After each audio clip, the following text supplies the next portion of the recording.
मित्रांनो, हर हर महादेव. आज आहे सोमवार, तर मी आपल्या समोर एक महादेवाचं गीत सादर करत आहे. जर हे गीत आवडलं तर व्हिडिओला लाईक किंवा शेअर नक्की करा मित्रांनो.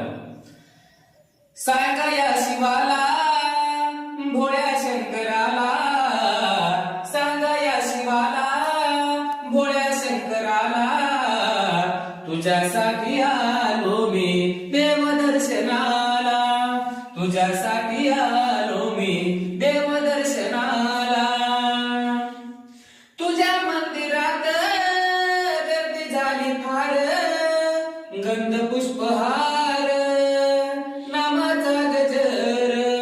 तुझ्या मंदिरात गर्दी झाली फार, बेल पुष्पहार